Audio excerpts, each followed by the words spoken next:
When bread prices rise, governments fall. Hitler's rise in the 1930s? Fueled by food insecurity. Soviet breadlines in the 1980s? A sign the USSR was cracking. Even in 2008, grain prices triggered global riots. Could today's $3 loaf be tomorrow's warning sign? The last part of this video might shock you. Could a $3 loaf of bread really warn us that the system is breaking? Picture this. You walk into the store, grab a loaf of bread, and it costs $3 today. You shrug. But what if next week it's $6, and by next month, $12? You'd feel it instantly. Bread has always been the frontline warning signal when economies collapse. Why bread? Because it's the most basic food almost everyone relies on. Let's rewind to Weimar, Germany, 1923. At the start of that year, one loaf of bread cost 250 marks. By September, it was 1.5 million marks. By November, a loaf cost 200 billion marks. If you've got hypes left this week, use one here to push this story up the leaderboard. Families carried their wages home in wheelbarrows, only to discover their money was worthless before they reached the bakery. Children played with stacks of banknotes as if they were building blocks. Imagine your paycheck turning to trash in 24 hours. Now jump to America, 1930s. Bread wasn't hyper expensive. It was scarce. At just 9 cents a loaf, millions still couldn't afford it. In New York City in 1931, people stood in bread lines, stretching for blocks.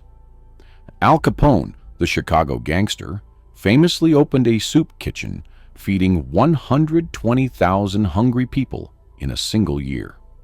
For many fathers, taking bread home wasn't just food, it was dignity. Here's the kicker. Bread price spikes almost always precede political earthquakes.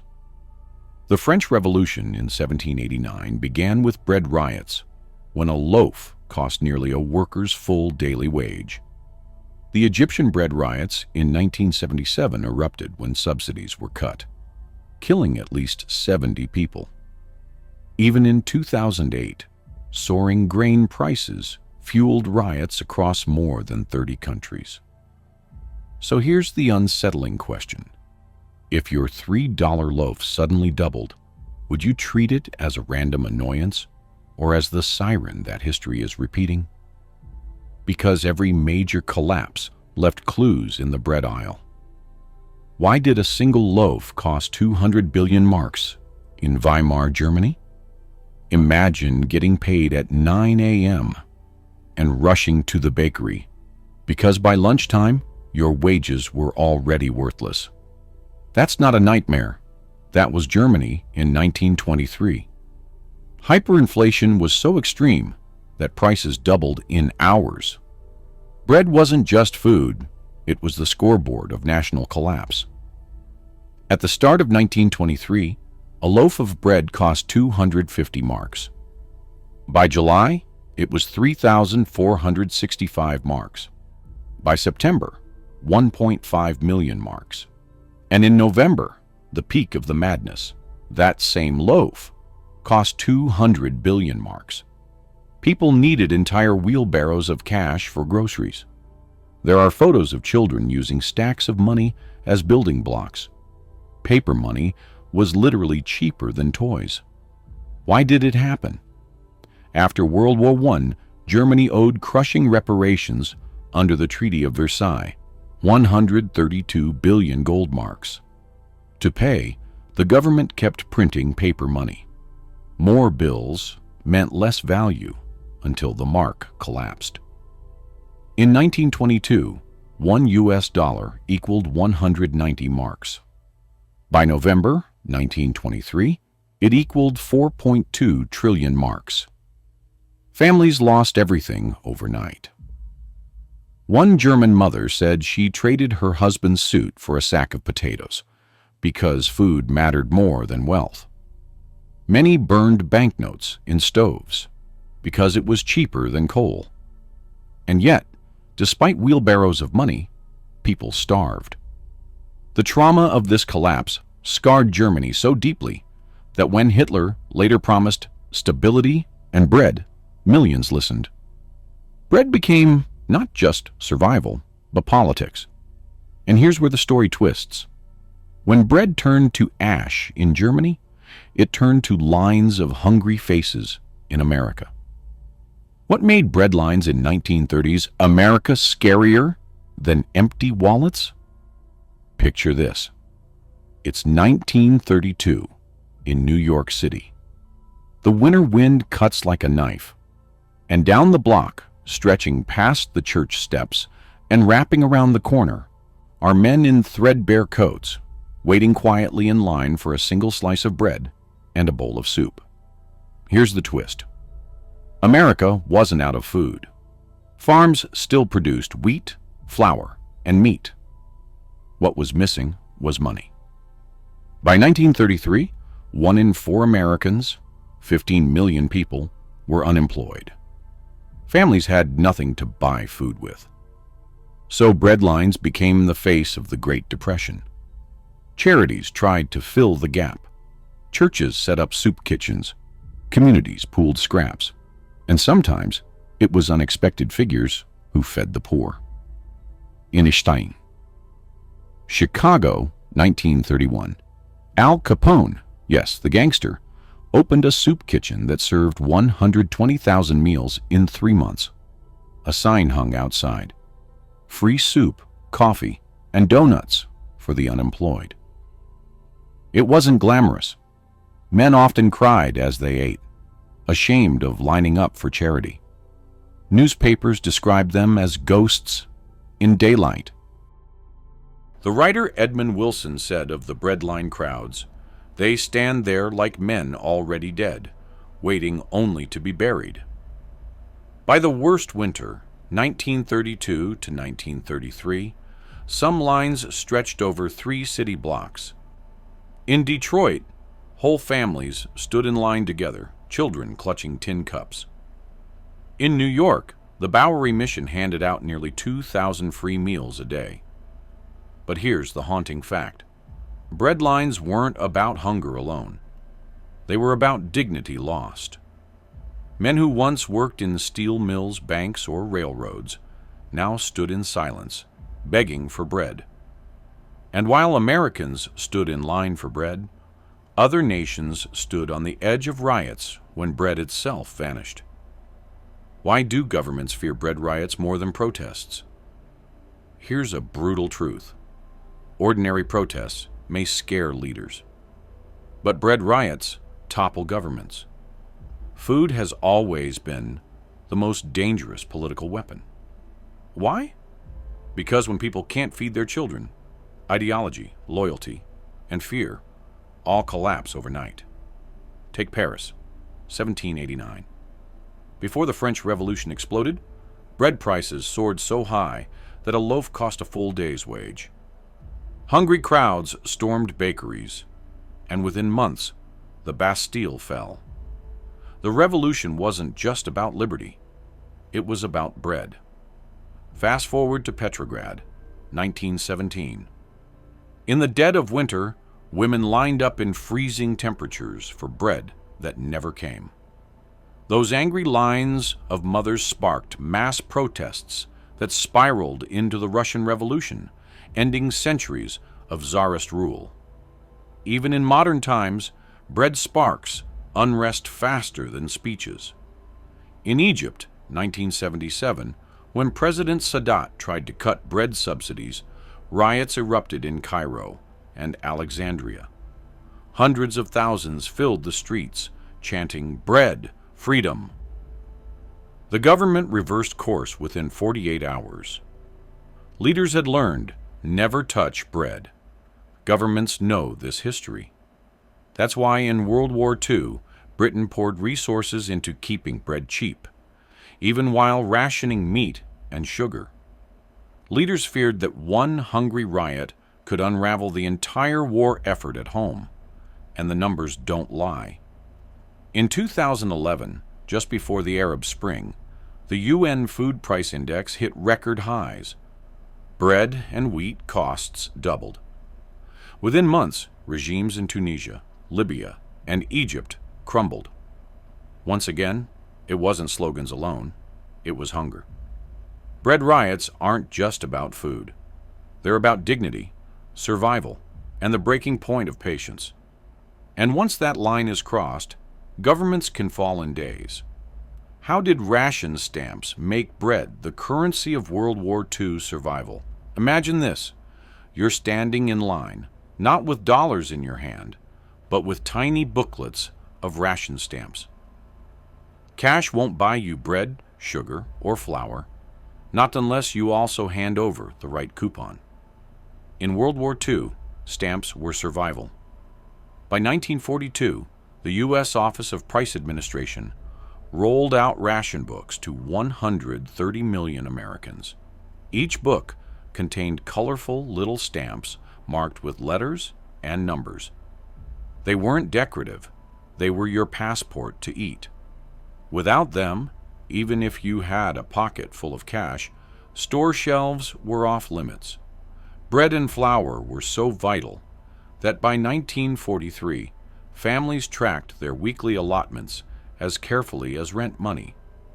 A single family might be allowed just 1 pound of sugar per week, for everything from coffee to canning. Bread wasn't just food. It was measured, counted, and budgeted like treasure. And here's the kicker. The black market exploded.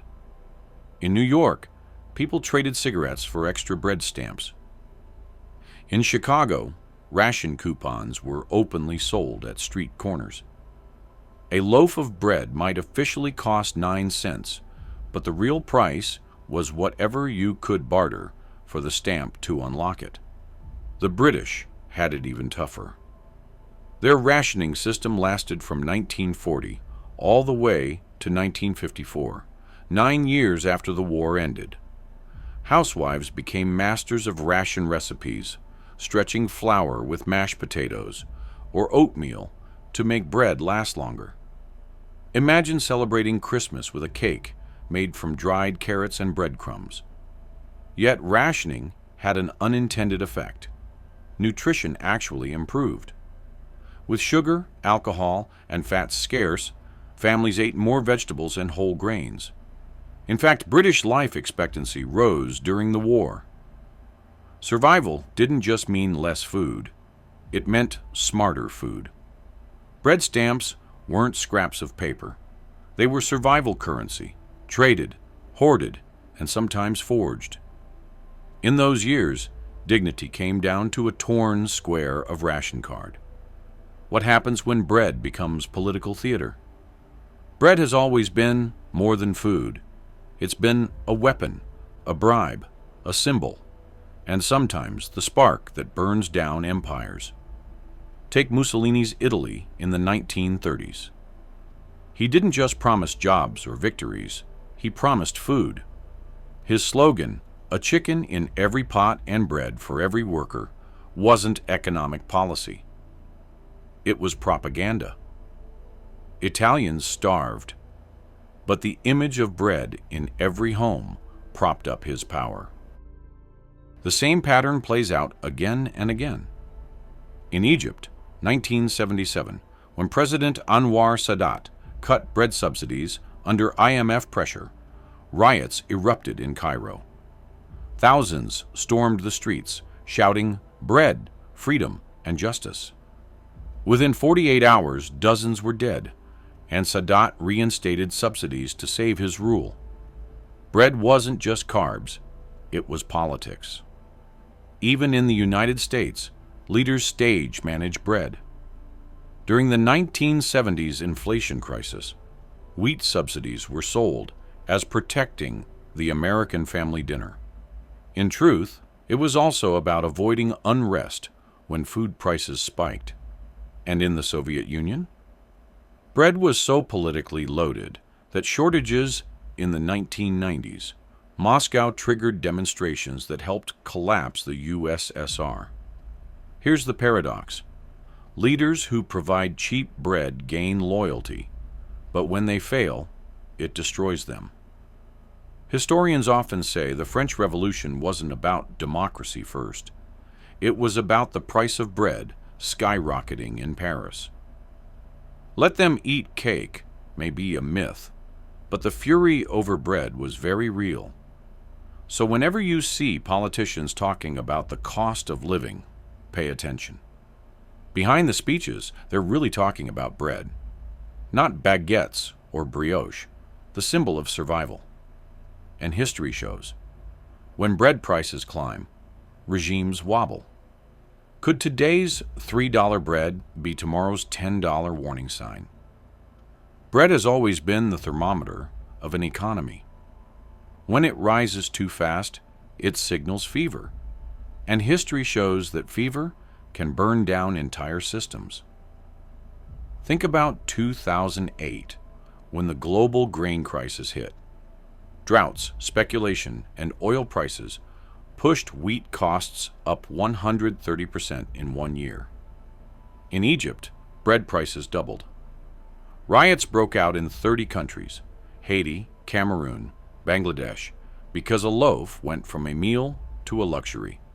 Governments fell. Fast forward to 2022, after Russia invaded Ukraine.